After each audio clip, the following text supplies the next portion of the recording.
जय श्री राम। प्रिय श्रोताओं, आप सभी का दिन शुभ हो और भगवान बजरंगबली का आशीर्वाद हमेशा आप सब पर बनी रहे। आइए श्रवण करते हैं मंगलवार व्रत की विधि एवं कथा और आरती। सर्व सुख, रक्त विकार, राज सम्मान तथा पुत्र की प्राप्ति के लिए मंगलवार का व्रत उत्तम है। इस व्रत में गेहूं और गुड़ का ही भोजन करना चाहिए। भोजन दिन रात में से एक ही बार ग्रहण करना चाहिए। व्रत 21 सप्ताह तक करें और मंगलवार के व्रत से मनुष्य की समस्त दोष नष्ट होते हैं। व्रत के पूजन के समय लाल पुष्पों को चढ़ाएं और लाल वस्त्र धारण करें। अंत में हनुमान जी की कथा सुननी चाहिए और आरती करके व्रत का समापन करना चाहिए। आइए अब सुनते हैं मंगलवार व्रत की कथा। एक ब्राह्मण दंपत्ति के कोई संतान ना हुई थी, जिसके कारण पति पत्नी दुखी थे। वह ब्राह्मण हनुमान जी की पूजा हेतु वन में चला गया। वह पूजा के साथ महावीर जी से एक पुत्र की कामना प्रकट किया करता था। घर पर उसकी पत्नी मंगलवार व्रत प्राप्ति के लिए किया करती थी। मंगलवार के दिन व्रत के अंत में भोजन बनाकर हनुमान जी को भोग लगाने के बाद ही स्वयं भोजन ग्रहण करती थी। एक बार कोई व्रत आ गया जिसके कारण ब्राह्मणी भोजन ना बना सकी। तब हनुमान जी का भोग भी नहीं लगा। वह अपने मन में ऐसा प्रण करके सो गई कि अब अगले मंगलवार को हनुमान जी को भोग लगाकर अन्न ग्रहण करूंगी। वह भूखी प्यासी 6 दिन तक पड़ी रही। मंगलवार के दिन तो उसे मूर्छा ही आ गया। तब हनुमान जी उसकी लगन और निष्ठा को देखकर प्रसन्न हो गए और उन्होंने उसे दर्शन दिए और कहा, मैं तुमसे अति प्रसन्न हूँ। मैं तुमको एक सुंदर बालक देता हूँ जो तेरी बहुत सेवा करेगा। हनुमान जी मंगलवार को बाल रूप में उसको दर्शन देकर अंतर्ध्यान हो गए। सुंदर बालक पाकर ब्राह्मणी अति प्रसन्न हुई। ब्राह्मणी ने बालक का नाम मंगल रखा। कुछ समय पश्चात ब्राह्मण वन से लौटकर आया। प्रसन्नचित सुंदर बालक घर में क्रीड़ा करते देखकर वह ब्राह्मण पत्नी से बोला कि यह बालक कौन है। पत्नी ने कहा, मंगलवार के व्रत से प्रसन्न होकर हनुमान जी ने दर्शन दिए और मुझे यह बालक दिया है। पत्नी की बात छल से भरी जानकर उसने सोचा, यह उल्टा विचार अपनी कुलुस छुपाने के लिए बात बना रही है। एक दिन उसका पति कुएं पर पानी भरने चला तो पत्नी ने कहा कि मंगल को भी साथ ले जाओ। वह मंगल को साथ ले चला और उसको कुएं में डालकर वापस पानी भरकर घर आया तो पत्नी ने पूछा कि मंगल कहाँ है। तभी मंगल मुस्कुराता हुआ घर आ गया। उसको देख ब्राह्मण आश्चर्यचकित रह गया। रात्रि में उसके स्वप्न में हनुमान जी ने कहा, यह बालक मैंने दिया है, तुम पत्नी को उल्टा क्यों कहते हो। पति यह जानकर हर्षित हुआ। फिर पति पत्नी मंगलवार का व्रत रखकर अपना जीवन आनंद पूर्वक व्यतीत करने लगे। जो मनुष्य मंगलवार व्रत कथा को पढ़ता या सुनता है और नियम से व्रत रखता है, हनुमान जी की कृपा से सब कष्ट दूर होकर के सर्व सुख प्राप्त होता है। तो मेरे प्रिय श्रोताओं, प्रेम से बोलिए पवन पुत्र हनुमान की जय। आइए अब मंगलवार व्रत की दूसरी कथा का श्रवण करते हैं। एक नगर में एक वृद्धा रहती थी। उसका एक ही पुत्र था। उस वृद्धा की हनुमान जी पर बहुत गहरी आस्था थी। वह हर मंगलवार का व्रत रखती थी और हनुमान जी की पूजा आराधना करती थी। एक बार हनुमान जी ने अपनी भक्तिनी उस वृद्ध महिला की श्रद्धा का परीक्षण करने का विचार किया। हनुमान जी साधु का वेश धारण कर वृद्धा के घर गए और पुकारने लगे कि है कोई हनुमान भक्त जो हमारी इच्छा पूर्ण करे। तब आवाज उस वृद्धा के कान में पड़ी। पुकार सुनकर वृद्धा जल्दी से बाहर आई और साधु को प्रणाम कर बोली, आज्ञा महाराज। हनुमान वेशधारी साधु बोले, मैं भूखा हूँ, भोजन करूंगा, तुम थोड़ी सी जमीन लीप दो। वृद्धा दुविधा में पड़ गई। अंततः हाथ जोड़कर बोली, महाराज, लीपने और मिट्टी खोदने के अतिरिक्त आप कोई दूसरी आज्ञा दे, मैं अवश्य पूर्ण करूंगी। साधु ने 3 बार प्रतिज्ञा कराने के बाद कहा, तू अपने बेटे को बुला, मैं उसकी पीठ पर आग जलाकर भोजन बनाऊंगा। यह सुनकर वृद्धा घबरा गई, परंतु वह प्रतिज्ञाबद्ध थी। उसने अपने पुत्र को बुलाकर साधु को सौंप दिया। साधु वेशधारी हनुमान जी ने वृद्धा के हाथों से ही उसके पुत्र को पेट के बल लेटाया और उसकी पीठ पर आग लगवा दी। आग जलाकर दुखी मन से वृद्धा अपने घर में चली गई। इधर भोजन बनाकर साधु ने वृद्धा को बुलाकर कहा कि उनका भोजन बन गया है, तुम अपने पुत्र को पुकारो ताकि वह भी आकर भोग भोग लगा ले। इस पर वृद्धा बोली, उसका नाम लेकर मुझे और कष्ट ना दे प्रभु। लेकिन जब साधु महाराज नहीं माने तो वृद्धा ने अपने पुत्र को आवाज लगाई। वह अपनी माँ के पास आ गया और अपने पुत्र को जीवित देखकर वृद्धा को बहुत आश्चर्य हुआ। वह साधु के चरणों में गिर पड़ी। तब हनुमान जी अपने वास्तविक रूप में प्रकट हुए और वृद्धा को भक्ति का आशीर्वाद दिया। तो प्रेम से बोलिए शंकर भगवान की जय, बजरंगबली महाराज की जय। आइए सुनते हैं मंगलवार व्रत की पौराणिक कथा। एक बार नैमिषारण्य तीर्थ में 80,000 मुनि एकत्र होकर पुराणों की ज्ञाता श्री सूत जी से पूछने लगे, हे महामुनि, आपने हमें अनेक पुराणों की कथा सुनाई है। अब कृपा करके हमें ऐसा व्रत और कथा बताएं जिसके करने से संतान की प्राप्ति हो तथा मनुष्यों को रोग, शोक, अग्नि, सर्व सुख आदि का भय दूर हो, क्योंकि कलयुग में सभी जीवों की आयु बहुत कम है। फिर इस पर उन्हें रोग चिंता के कष्ट लगे रहेंगे, तो फिर वह श्री हरि चरणों में अपना ध्यान कैसे लगा सकते हैं। श्री सूत जी बोले, हे मुनियों, आपने लोक कल्याण के लिए बहुत ही उत्तम बात पूछी है। एक बार युधिष्ठिर ने भगवान श्री कृष्ण से लोक कल्याण के लिए यही प्रश्न किया था। भगवान श्री कृष्ण और युधिष्ठिर का संवाद तुम्हारे सामने कहता हूँ, ध्यान पूर्वक सुनो। एक समय पांडवों की सभा में श्री कृष्ण जी बैठे हुए थे। तब युधिष्ठिर ने भगवान श्री कृष्ण से प्रश्न किया, हे प्रभु नंदन, नंद गोविंद, आपने मेरे लिए अनेकों कथाएं सुनाई है। आज आप कृपा करके ऐसा व्रत या कथा सुनाएं जिसके करने से मनुष्य को रोग चिंता का भय समाप्त हो और उसको पुत्र की प्राप्ति हो। हे प्रभु, बिना पुत्र जीवन व्यर्थ है। पुत्र के बिना मनुष्य नरकगामी होता है। पुत्र के बिना मनुष्य पितृ ऋण से छुटकारा नहीं पा सकता और ना ही उसका पुण्यक नामक नरक से उद्धार हो सकता है। अतः पुण्यदायक व्रत बताए। श्री कृष्ण भगवान बोले, हे राजन, मैं एक प्राचीन इतिहास सुनाता हूँ, आप उसे ध्यान पूर्वक सुनो। कमंडलपुर नामक एक नगर था। उसमें नंदा नामक एक ब्राह्मण रहता था। भगवान की कृपा से उसके पास सब कुछ था, फिर भी वह दुखी था। इसका कारण यह था कि ब्राह्मणी की स्त्री सुनंदा की कोई संतान नहीं थी। सुनंदा पतिव्रता थी, भक्ति पूर्वक श्री हनुमान जी की आराधना करती थी। मंगलवार के दिन व्रत करके अंत में भोजन बनाकर हनुमान जी को भोग लगाने के बाद ही स्वयं भोजन करती थी। एक बार मंगलवार के दिन ब्राह्मणी गृह कार्य की अधिकता के कारण हनुमान जी की भोग नहीं लगा सकी, तो इस पर उसे बहुत दुख हुआ। उसने कुछ भी नहीं खाया और अपने मन में प्रण किया कि अब तो अगले मंगलवार को ही हनुमान जी को भोग लगाकर अन्न और जल ग्रहण करूंगी। ब्राह्मणी सुनंदा प्रतिदिन भोजन बनाती, श्रद्धा पूर्वक पति को खिलाती, परंतु स्वयं भोजन नहीं करती और मन ही मन श्री हनुमान जी की आराधना करती थी। इसी प्रकार 6 दिन गुजर गए और ब्राह्मणी सुनंदा अपने निश्चय के अनुसार भूखी प्यासी निराहार रही। अगले मंगलवार को ब्राह्मणी सुनंदा प्रातः काल ही बेहोश होकर गिर पड़ी। ब्राह्मणी सुनंदा की इस असीम भक्ति के प्रभाव से श्री हनुमान जी बहुत प्रसन्न हुए और प्रकट होकर बोले, सुनंदा, मैं तेरी भक्ति से बहुत प्रसन्न हूँ, तो उठ और वर मांग। सुनंदा अपने आराध्य देव श्री हनुमान जी को देखकर आनंद की अधिक से विवल होकर श्री हनुमान जी के चरणों में गिरकर बोली, हे प्रभु, मेरी कोई संतान नहीं है, कृपया करके पुत्र और कन्या प्रदान करें, आपकी अति कृपा होगी। श्री महावीर जी बोले कि तेरी इच्छा पूर्ण होगी, तेरे एक कन्या पैदा होंगे और उसके अष्टांग प्रतिदिन सोना दिया करेंगे। इस प्रकार कहकर श्री महावीर जी अंतर्ध्यान हो गए।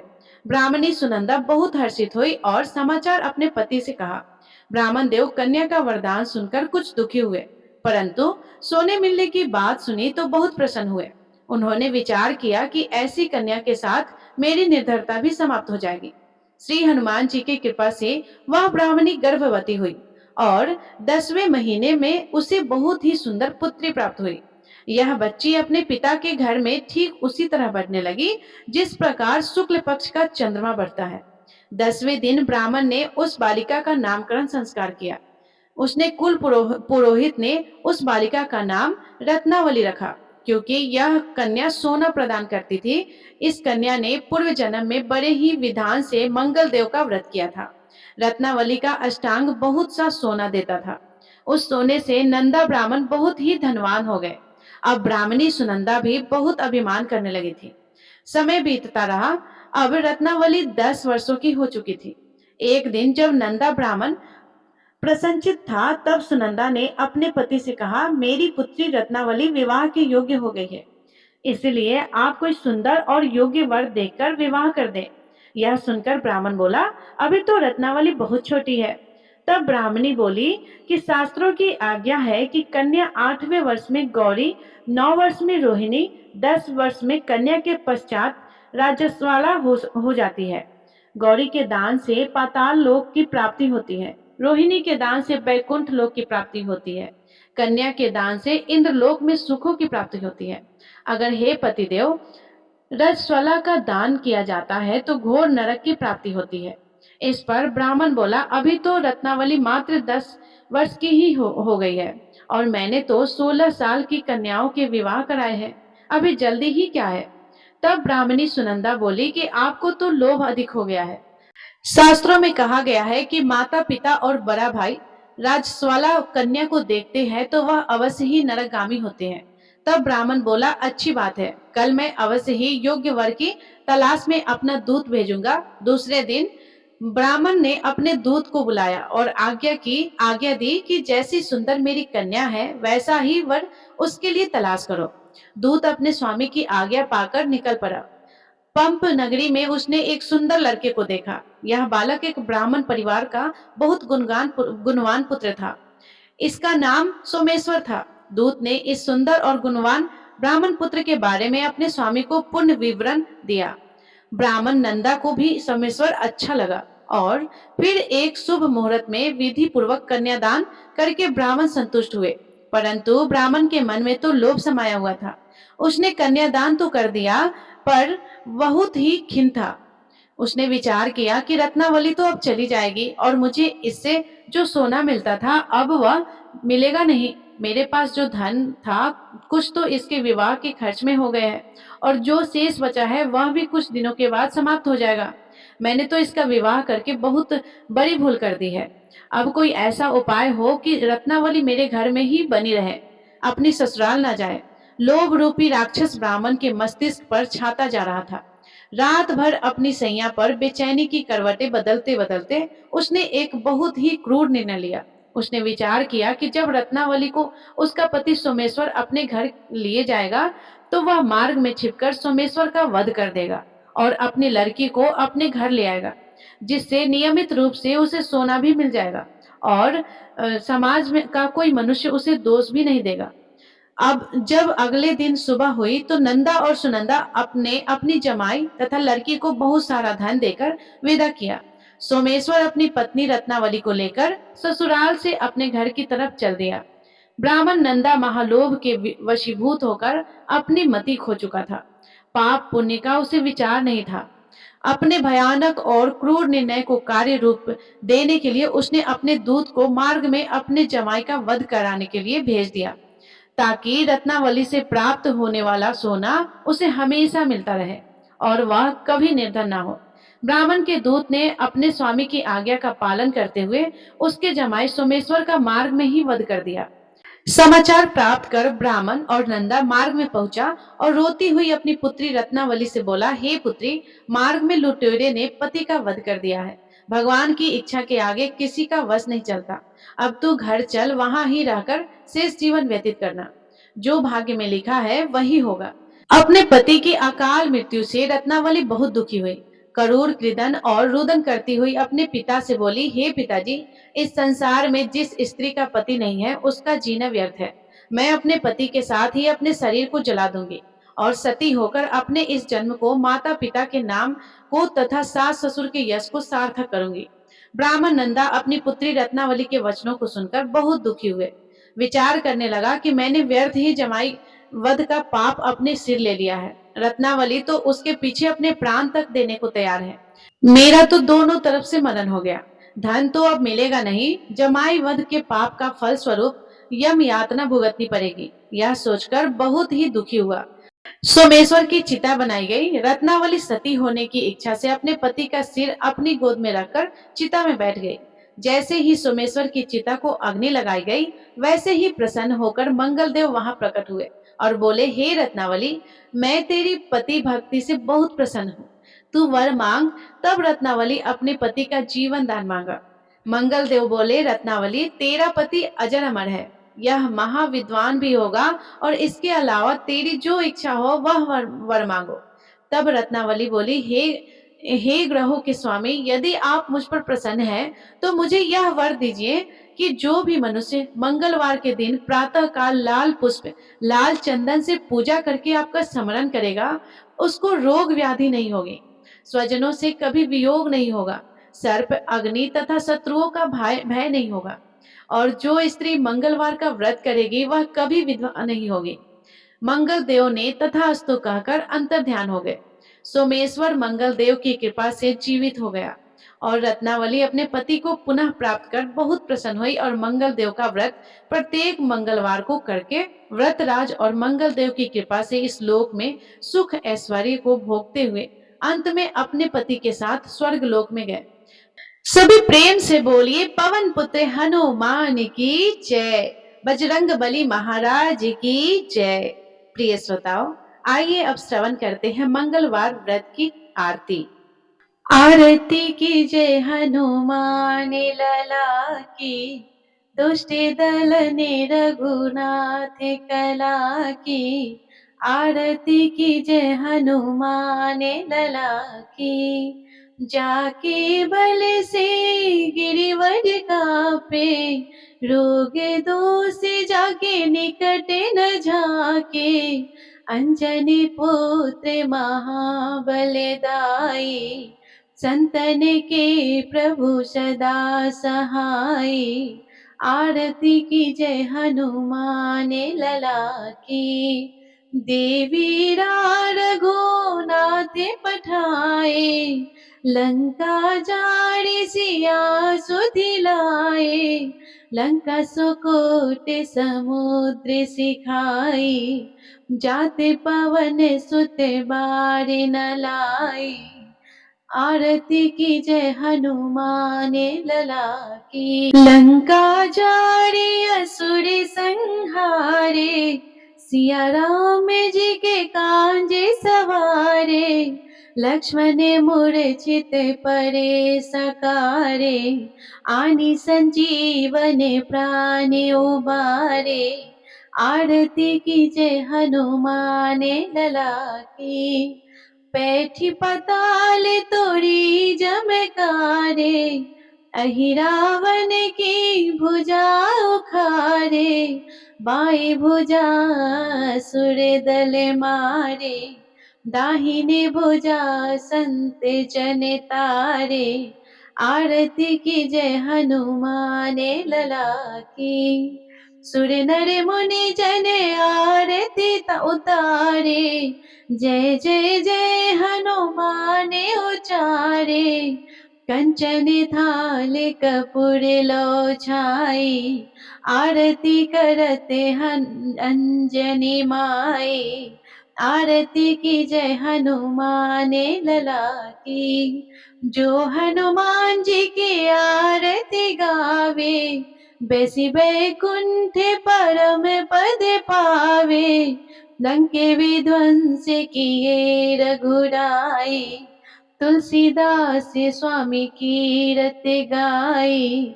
आरती की जय हनुमान लला की, आरती की जय हनुमान लला की। दुष्ट दलन रघुनाथ कला की, आरती की जय हनुमान लला की।